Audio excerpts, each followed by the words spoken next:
मूल पाठ 3 नेपाली संस्कृति शब्द भण्डार 1 नम्बर तलका शब्द र अर्थबीच जोडा मिलाउनुहोस्। विविधता राम्रो, रुखो सुखो, चिल्लो चाप्लो र रसिलो पोसिलो नभएको। समानता समान हुने स्थिति। संस्कृति संस्कार। राज्य अनेकता, मुलुक, परम्परा, चलिआएको रीतिथिति। प्रश्न नम्बर 2 उस्तै अर्थ दिने शब्द पाठबाट खोजेर लेख्नुहोस्। चालचलन, आचार विचार, अवलम्बन, अपनाउने काम, अप्रतिम, अद्वितीय, पाहुना, अतिथि, सम्पदा, सम्पत्ति, सहिष्णुता, सहनशीलता, शिर, माथ, चाड, पर्व। प्रश्न नम्बर 3 अनुकरणात्मक शब्दसँग मिल्ने क्रियामूल छानेर जोडा मिलाउनुहोस्। पुलुक्क हेर्नु, टुप्लुक्क आइपुग्नु, झुलुक्क झुल्कनु, तपतप चुहिनु, थचक्क बस्नु, बतबती पोल्नु, सुटुक्क भाग्नु, ड्याम्म पड्कनु, थ्याच्च बस्नु, गर्ल्याम्म ढल्नु, ट्याप्प टाँसिनु। अभ्यास नम्बर 4 अभ्यास 3 मा प्रयोग नभएका अन्य 10 वटा अनुकरणात्मक शब्द टिप्पण गरी वाक्यमा प्रयोग गर्नुहोस्। मुसु मुसु, सीता मुसु मुसु हाँसिन्। फटाफट, भाइ फटाफट हिँडेर विद्यालय गयो। खप्पाखप, उसले खाना खप्पाखप खायो। झलमल्ल, आज झलमल्ल घाम लागे। सिमसिम, वर्षायाममा सिमसिम पानी पर्छ।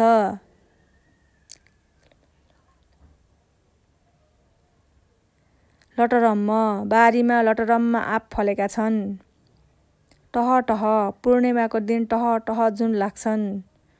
गुटुगुटु, रामले पानी घुटुघुटु खायो। लहलह, खेतमा धान लहलह झुलेको छ। ढकमक्क, फुलबारीमा फुल ढकमक्क फुलेको छ। बोध र अभिव्यक्ति 1 नम्बर जोडा मिलाई अर्थपूर्ण वाक्य बनाउनुहोस्। क नम्बर नेपाली संस्कृति। नेपाली संस्कृति नेपालको भौगोलिक सीमाभन्दा परसम्म फैलिएको छ। ख नम्बर किराँतहरू। किराँतहरू साकेला, चासोक, तङ्नाम मनाउँछन्। ग नम्बर देउडा। देउडा नेपालको सुदूरपश्चिममा अत्यन्त लोकप्रिय छ। घ नम्बर छठ पूजा। छठ पूजा तराई मधेसमा मनाइने मुख्य चाड हो। ङ नम्बर लोहसार। लोहसार शेर्पा, तामाङ, गुरुङहरूको महत्त्वपूर्ण चाड हो। च नम्बर दसैँ र तिहार। दसैँ र तिहार हिन्दूहरूले मनाउने प्रसिद्ध चाड हुन्। छ नम्बर अतिथिलाई। अतिथिलाई नेपाली संस्कृतिमा देवता मानिन्छ। प्रश्न नम्बर 2 पाठको दोस्रो अनुच्छेदका आधारमा उत्तर भन्नुहोस्। क नम्बर किराँतहरू केमा रमाउँछन्? उत्तर किराँतहरू धान नाच, च्याब्रुङ नाच र साकेला नाचमा रमाउँछन्। ख नम्बर गौरा पर्व मुख्य गरी कहाँ मनाइन्छ? उत्तर गौरा पर्व मुख्य गरी नेपालको पश्चिममा मनाइन्छ। ग नम्बर नेवार समुदायमा मनाइने मुख्य जात्रा र पर्वहरू के हुन्? उत्तर नेवार समुदायमा मनाइने मुख्य जात्रा र पर्वहरू बिस्केट जात्रा, गाई जात्रा, महपूजा आदि हुन्। घ नम्बर रोदी र घाटुमा को रम्छन्? उत्तर रोदी र घाटुमा मगर र गुरुङ रम्छन्। प्रश्न नम्बर 4 पाठका आधारमा छोटो उत्तर लेख्नुहोस्। क नम्बर संस्कृति भनेको के हो? उत्तर संस्कृति भनेको परम्परादेखि अवलम्बन गर्दै आएको जीवन पद्धति तथा मूल्य मान्यता हो। ख नम्बर नेपाली संस्कृतिको विशेषता के हो? उत्तर नेपाली संस्कृतिको विशेषता विविधताका माझमा एकत्व हुनु हो। ग नम्बर नेपालमा धार्मिक विविधताभित्र कस्तो एकता छ? उत्तर नेपालमा धार्मिक विविधताभित्र नेपाल धर्म निरपेक्ष राष्ट्र भएकोले यहाँ हिन्दू, बौद्ध, किराँत, इसाई, इस्लाम आदि धर्मका बीच मेलमिलाप, सहकार्य, एकता, सम्मान, सहिष्णु भई सहकार्य गरिन्छ। घ नम्बर नेपाली संस्कृति कहाँसम्म फैलिएको छ? उत्तर, नेपाली संस्कृति नेपालको भौगोलिक सीमाभन्दा परसम्म फैलिएको छ। घ नम्बर जिउँदाका जन्ती र मर्दाका मलामी भन्नुको तात्पर्य के हो? उत्तर, जिउँदाका जन्ती र मर्दाका मलामी भन्नुको तात्पर्य सुख दुःख दुवैमा साथ दिने, दुवैमा आवश्यक पर्ने हो। प्रश्न नम्बर 5, पाठका आधारमा लामो उत्तर लेख्नुहोस्। क नम्बर नेपालमा के कस्ता जाति, भाषा र धर्म सम्प्रदायहरू छन्? उत्तर, नेपाल विविध जात जाति, भाषा र धर्म सम्प्रदाय भएको देश हो। यहाँ सयौं जात जाति र भाषा भाषीका मानिसहरूको बसोबास रहेको छ। यी जात जातिहरूमा ब्राह्मण, क्षेत्री, तामाङ, गुरुङ, मगर, शेर्पा, किराँतीहरू, राई, लिम्बू, नेवार, यादव, चौधरी, राजवंशी, धिमाल, सतार आदि छन्। नेपालमा बोलिने भाषाहरूमा नेपाली, डोटेली, दार्चुलेली, अछामी, लिम्बू, बान्तवा, चाम्लिङ, लोहोरुङ, तामाङ, नेपाल भाषा, गुरुङ, घले, मगर, खाम, मैथिली, भोजपुरी, अवधी, राजवंशी, धिमाल, सतार, उर्दू आदि भाषा बोलिन्छ। धर्म सम्प्रदाय हिन्दू, बौद्ध, जैन, सिख, मुस्लिम, किराँत, इसाई, इस्लाम आदि धर्म सम्प्रदायहरू छन्।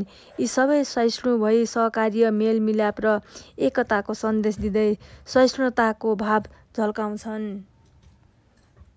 प्रश्न नम्बर ख, नेपाल सांस्कृतिक विविधता भएको देश हो भन्ने भनाइलाई पाठका आधारमा पुष्टि गर्नुहोस्।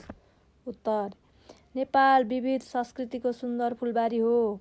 विविध जात जाति पिच्छे र नेपाली खण्ड पिच्छे फरक फरक जीवन पद्धति, जात्रा, पर्व, भाषा, वेशभूषा, संस्कार हुनु र एक आपसमा सहिष्णुता कायम राख्नु नेपाली संस्कृति हो। हिमाल, पहाड, तराई, उपत्यका, पूर्व पश्चिम भूगोलमा फरक भए पनि, संस्कृति फरक भए पनि, धर्म सम्प्रदाय बीच फरक फरक संस्कार भए पनि, यी सबैको समग्र रूप नै हामी नेपाली र हाम्रो नेपालको पहिचान हो। सबै नेपाली सहिष्णु भई सहकार्य, मेलमिलाप, सहयोग, सद्भाव र समझदारी देखाउँदै सांस्कृतिक विविधता भित्रै एकताको सन्देश दिइएको पाइन्छ।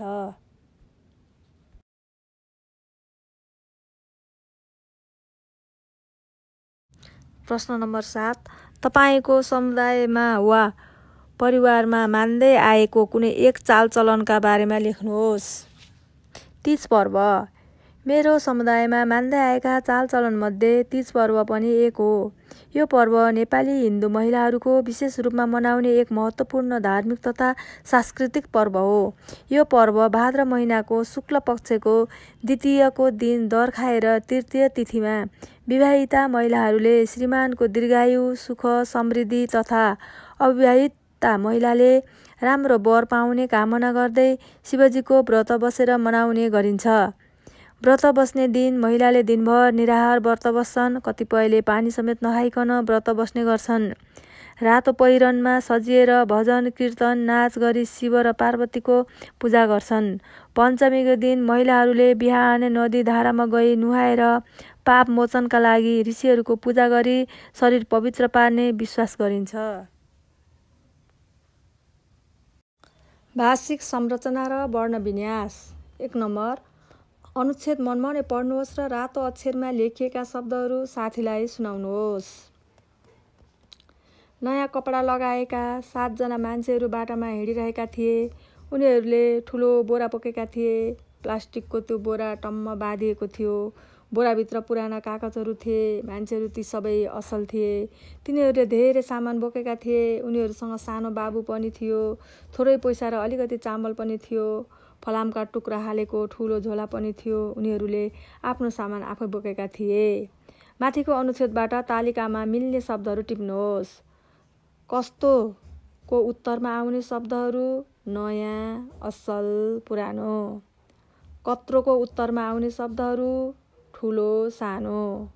कतिको उत्तरमा आउने शब्दहरू अलिकति, धेरै, थोरै। कुनको उत्तरमा आउने शब्दहरू त्यो, ती। कसको को उत्तरमा आउने शब्दहरू आफ्नो। प्रश्न नम्बर 2, दिइएका वाक्यमा रहेका विशेषण शब्द पहिचान गरी लेख्नुहोस्। क नम्बर, हामीले पुराना सामानहरू हटायौँ।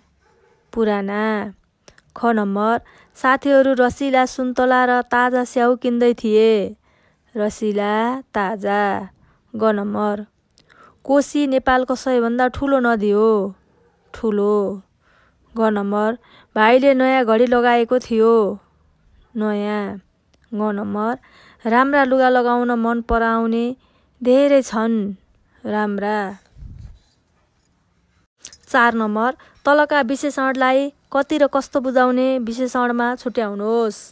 कति, 5, सयौँ, हजारौँ, 100, 25, 8, लाखौँ, 20।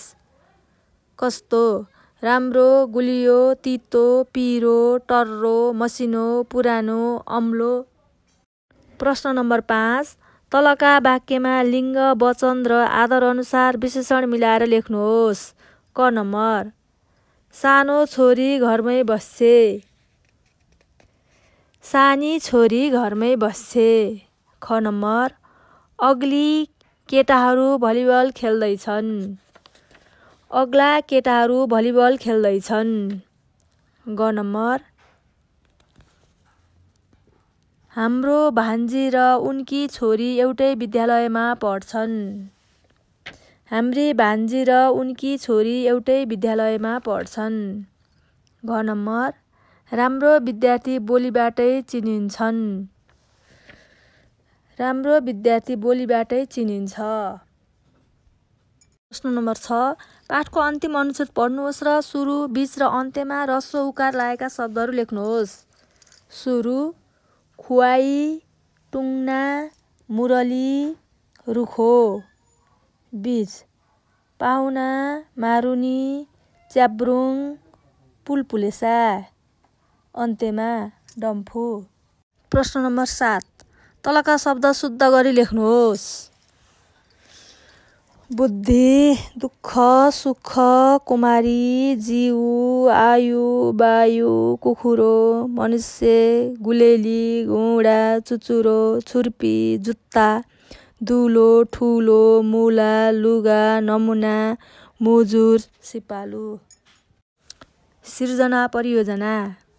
2 नम्बर, आफ्नो ठाउँ टोलमा भएको कुनै एक सांस्कृतिक महत्त्वको स्थान, मन्दिर, गुम्बा, मस्जिद, गिर्जाघर, थान, पार्टी, पौवा, चौतारो, धर्मशाला, सार्वजनिक भवन, क्रियापुत्री घर, गुठी आदिका बारेमा एक अनुच्छेद लेख्नुहोस्।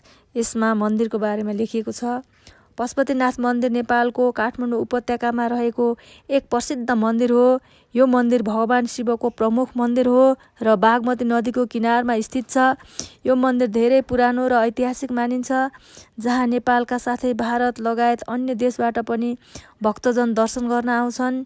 यहाँ हरेक वर्ष महाशिवरात्रिको अवसरमा ठुलो मेला लाग्छ। पशुपतिनाथ मन्दिर हाम्रो संस्कृतिको गौरव हो र यसले हिन्दू धर्मको महत्त्व दर्शाउँछ।